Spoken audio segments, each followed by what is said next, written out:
Happy Valentine's Day, guys, and on this episode I figured we'd dip into a very obvious subject. We're going to talk about the My Bloody Valentine movies. Now, kind of like I did with the Black Christmas ones, I'm breaking my own rules here because this isn't technically a series. This is a mini timeline of a movie and a remake, kind of comparing and contrasting the two of them.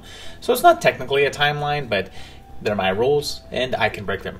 It's Valentine's Day. I can do whatever I want because I love you. I love you.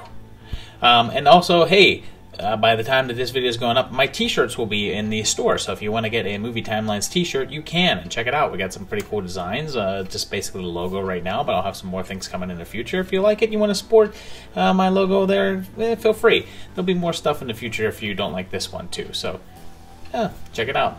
And let's check out the continuity of this series. My Bloody Valentine came out in 1981 at the peak of the slasher boom and was one of the biggest hits of the genre.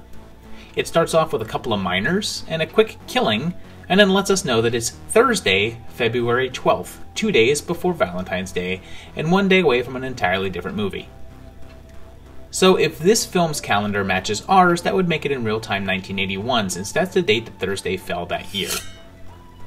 The town is getting ready for its first Valentine's Day dance in 20 years, and we flash back to find out that 20 years ago in 1960, a group of miners died, and the only survivor killed a bunch of people 1 year later in 1981, and there hasn't been a dance since, cementing us in 81. The killer's name was Harry Warden, and it looks like he's back, with some good old-fashioned killing. Meanwhile, there's love triangles, and the kids decide to hold a party down in the mines, because I'm sure that will go well. When Harry attacks the party, TJ and Axel have to go save some of the crew down in the shaft, and when Axel dies off screen, well, you can guess where this is going. Pro tip, if you're a horror fan, if a character dies off screen, they ain't dead. Well, yes, the killer is Axel because he saw Harry kill his dad when he was younger and was traumatized. He's then crushed under rocks but manages to get away, leading to a potential sequel. Well, one never came, and it wasn't until 2009's 3D remake, again called My Bloody Valentine, that the franchise was revisited. The opening tells us that on Valentine's Day in 1998, some miners were caught in a collapse, just like in the original, and Harry Warden was the lone survivor. And this newspaper questions whether he killed his co-workers, and then this paper says that it's 1 year later, so it's 1999 now. And Harry wakes up from a coma, and then Tom, the badass living legend Atkins, is here to investigate. Dean Winchester's here, and Harry goes on a spree, is shot, and escapes into the mines, and then we cut to 10 years later, so we'd be in 2009, real time.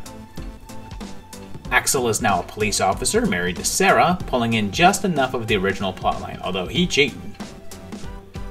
Killings start, coincidentally, at the hotel that Tom is staying at, or is it a coincidence?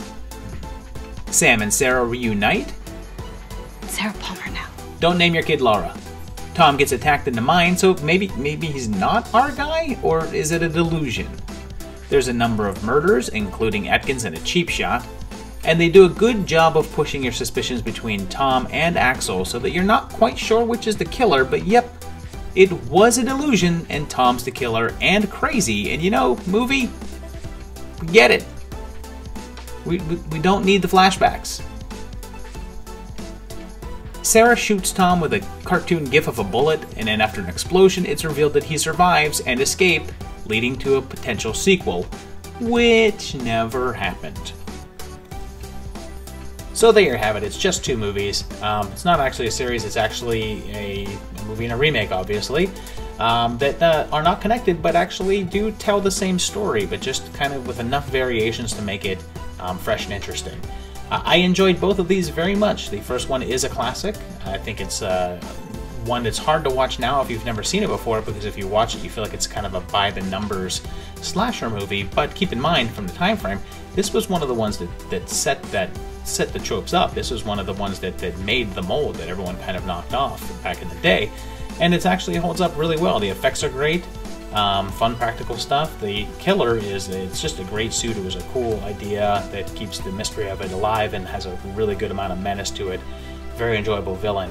And the remake actually worked really well. It's one of the ones that I point to whenever I bring up remakes that I actually enjoyed. It's not great. It doesn't redefine anything. It's just the same story kind of retold in a good way. I liked the murder mystery aspect. I thought it actually kept me guessing. Like I said in the video, it does a good job of kind of bouncing you back and forth. You know it's going to be either Tom or Axel, but it does a pretty good job of kind of making you question which of the two it's going to be.